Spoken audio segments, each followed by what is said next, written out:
Okay, welcome to the webinar. It is arranged by NayaDaya Analytics, and today's agenda is about social sustainability and M&A integrations. So what is it and how can it be fostered? These are the questions that we try to answer today. How to build inclusive integrations with the artificial intelligence and science-based analytics. I'm Maria Kausto-Turner from NayaDaya Analytics, and in today's webinar, we have Timo Järvinen, our co-founder from NayaDaya Analytics as well.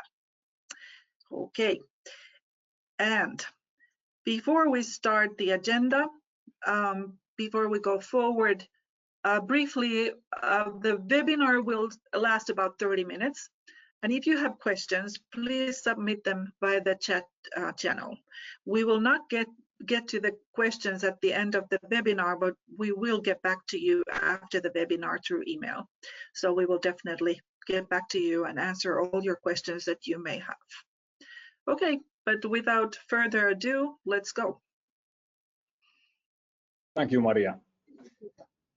Since our focus today is on social sustainability in M&A integrations, why don't we define it shortly in the beginning here. So, and let's ask from the new chat GPT 4.0 what it says.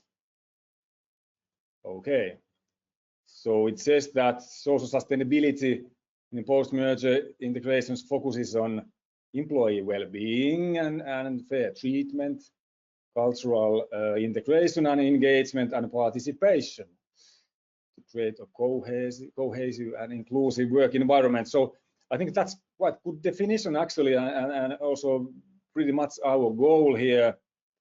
I mean, emphasizing sustainability or sustainable integration from the point of view of the employees, and fortunately, what is good for people is also good for business. So let's move on and keep that in mind. But let's continue with the scientific fact, and that it is that 98% of people are capable of empathy, like stepping into the shoes of people, seeing the world through their eyes, and probably all of you, I suppose. So for us, it should be like self-evident that those things listed there before should belong to everyone, and the social sustainability has an absolute value of its own, and the value also concerns nature and environment. So I think that does not need to be justified financially. But nowadays, it's more and more clear that sustainability also have high value for business. So in M&A integrations, the way we treat people, let them participate the process, has an even crucial impact on the outcome of the integration, and the success of the integration depends totally on employee behavior, and behavior is strongly affected by social sustainability. So the things we listed there.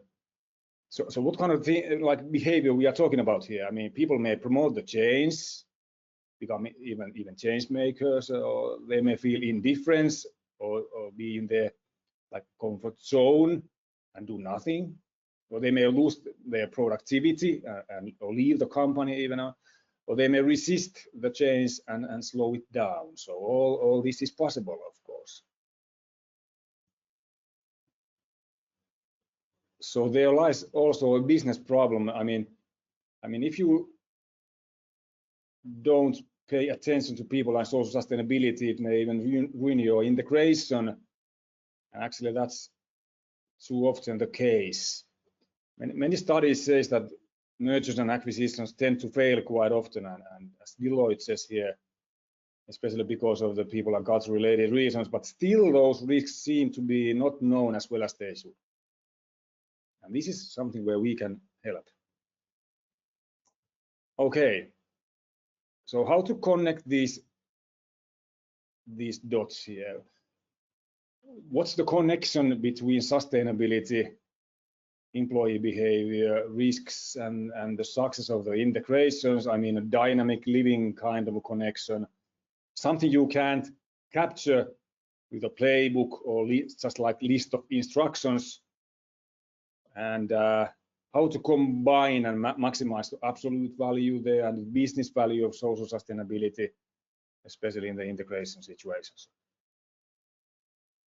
I mean, to understand behavior, we need to understand human experience. Since like broadly speaking, all behavior is a result of human experience.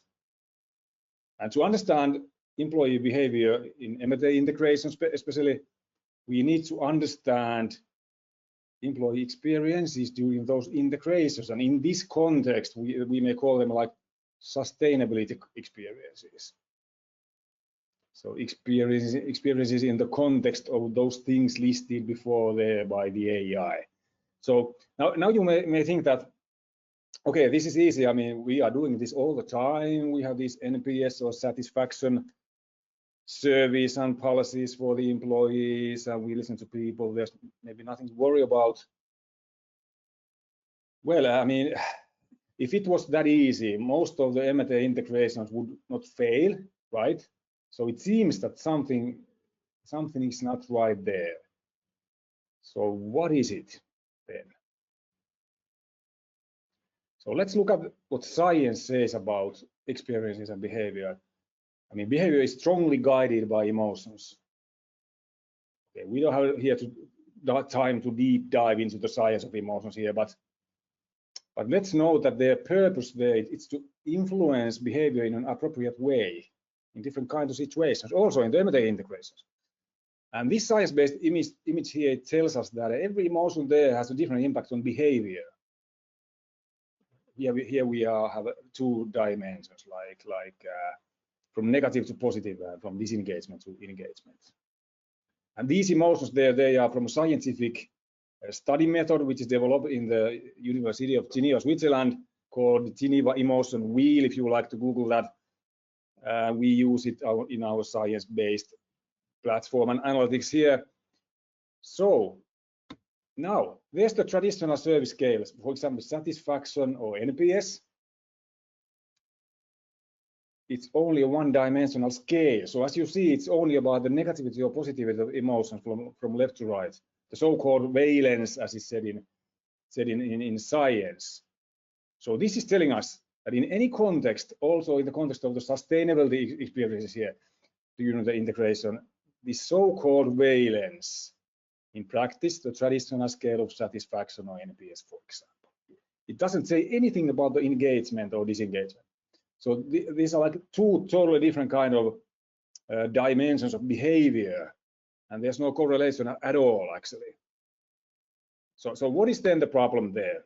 I think you may already see it. I mean, in the traditional surveys, the high value of satisfaction or NPS, for example, quite often correlates with the emotion of, which is not surprise, satisfaction or contentment here. And here is the catch. I mean, what is the impact of satisfaction or contentment on behavior? You will see it from this diagram, actually. So it makes people passive, which is not engaging emotion, not promoting the change. So this means that the traditional scales, they mislead you. You end up like emphasizing satisfaction and passive behavior, which is bad news for the integration. But emotions, they are much better tool. I mean, we see like right away, for example, that interest and pride up there. I mean, they create positive engagement, meaning inspiration, readiness for change. On the other hand, for example, fear, disappointment, sadness, they create negative like disengagement there, meaning employee turnover, readiness, like not ready for change. I mean, productivity collapse, even financial losses. Or then, on the other hand, anger up there left creates negative engagement or resistance, even aggressive behavior sometimes. So the conclusion here is clear in general. I mean, emotions, unlike the traditional scales, they are an excellent tool to predict behavior, also in the M&A integration context, and in the context of those social kind of sustainability experiences of employees. Okay, let's move on. One more thing here. I mean, going beyond now the traditional scales and metrics. This image on the right there, it tells us that with the emotion and behavior science, we are not able to only to predict behavior. This is also about influencing behavior, mitigating the people-related risks, about promoting the change and the social sustainability. It's a dynamic way of influencing behavior and risks. Okay, going back to the traditional way of thinking here, I mean, this is like satisfaction or contentment or high NPS in practice. So for this guy, the world is already ready. There's nothing needs to be done. It's quite easy to recommend this kind of situation, I think, to other people. But I don't see like value for people and business in this image. I think that we all need something more. We do need this feeling of satisfaction. I mean, we all need to rest sometimes, vacations. But in the world where we are living right now, I think we do not have this kind of luxury like most of the time. And actually, it's not even a luxury, I think. I mean, when you consider the true human nature here, we are much more. We want to be part of something meaningful, to take action, explore new things, make a difference. So this is who we are. This is not. I mean, this is not who we are in this picture. This is not the way to build sustainable growth, future, I think, competitive edge or anything like that. So the question here, it's like, why on earth do we try to understand and influence employee experiences by using the traditional scales that emphasize satisfaction? And why to promote the kind of experiences, these kind of experiences and behavior, especially in the integration, which is a process where change is needed? This is the question. And this is what I think who we are. I mean, our desire is to be inspired and engaged, to feel interest by it, so even love, and to be motivated, activated by these emotions, a sense of purpose. So this is good news for the integrations and business. I mean, this is the kind of well-being and social sustainability we need.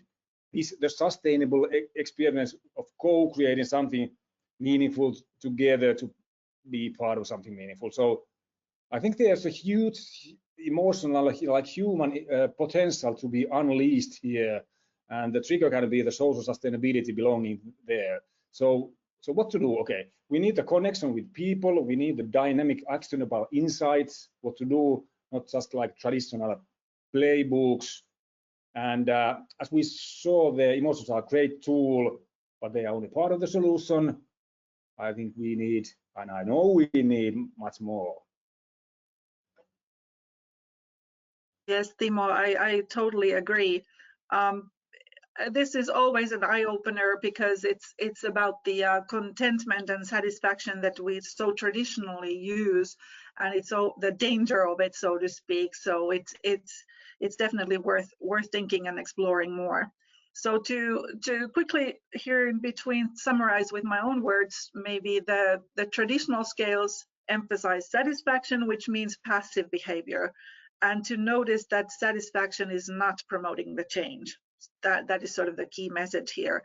And then the concepts of well-being and social sustainability, they should not be about people being in their comfort zones, as we saw in those pictures. That can even slow down the change.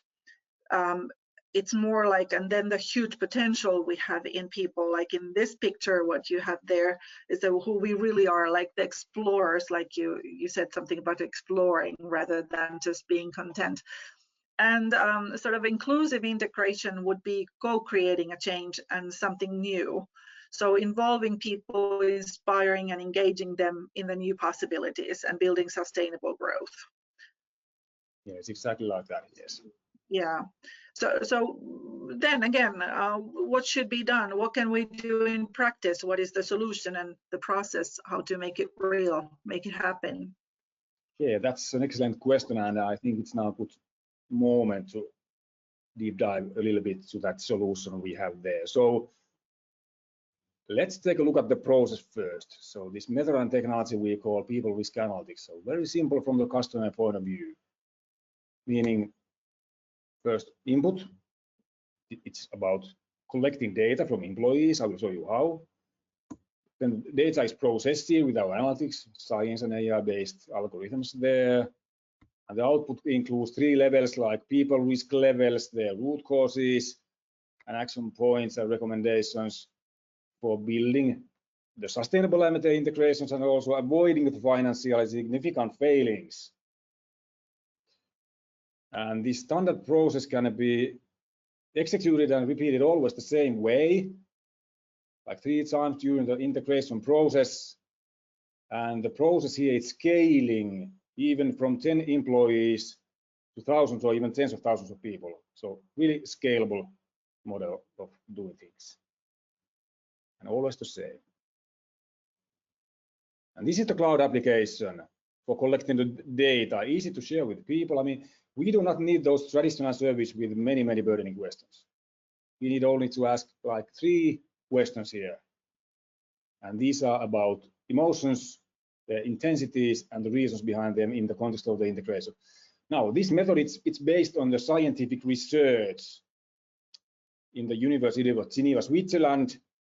A lot of science background there. We don't have time to go there more, but this is sort of intuitive. I mean, this is the first step of empathy even, and social sustainability. I mean, stepping into the shoes of people here, taking only a couple of minutes, not burdening people, and we do not identify people there. I mean, no personal data. The questions, they are always the same.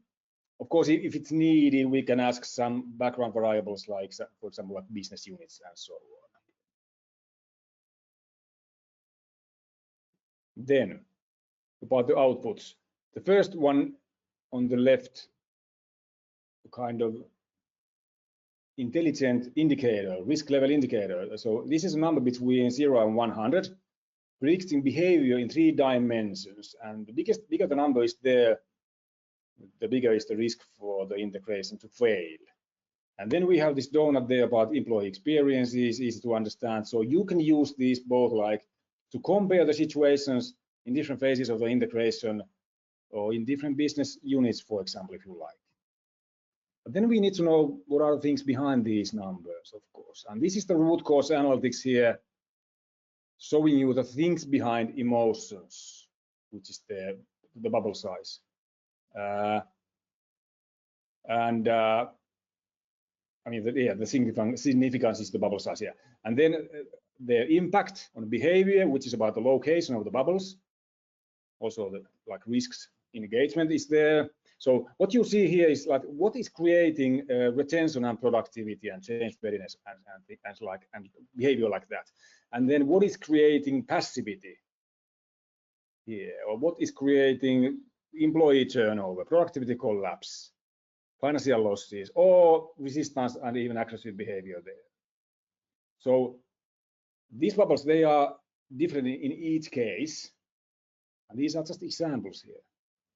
We've seen many kind of situations. I mean, sometimes only like green bubbles, sometimes only red bubbles, many times between, moving during the process, changing color and so on. Of course, it's useful to understand how this kind of reality of people evolves during the integration, of course.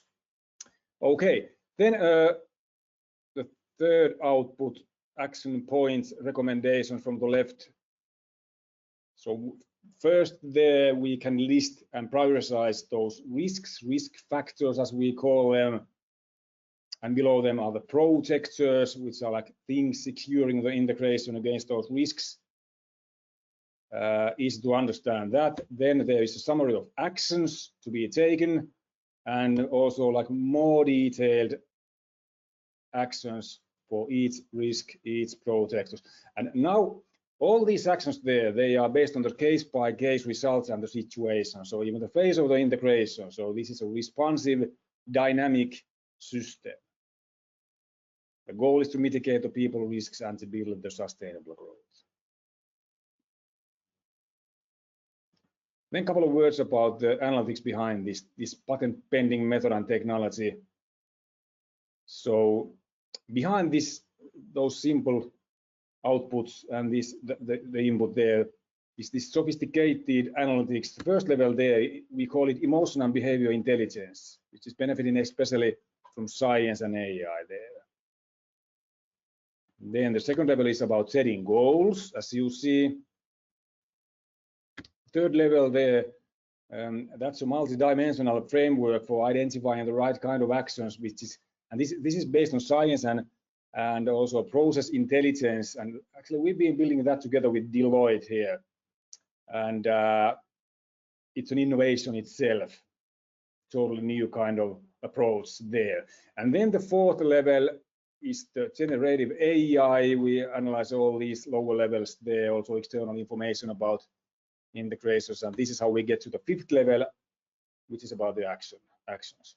So through all this now, you will get those three outputs, and to get them only by asking the three questions, you will need these deep analytics with science and AI, and also all this is under the surface. You can focus on the results. So this is what we have been building all these years, I would say. Okay, then getting back where we started, I mean, to the absolute and the business value of social sustainability in M&A and integrations. I mean, what we have seen here, it's like about looking at the integration through the eyes of people, stepping into their shoes, building value for them together with them, and the sustainable growth. So when AI is used, it of course needs to be used ethically. So this is what we promise. I mean, even if the clear goal is to mitigate the people risks, financial losses, M&A failings,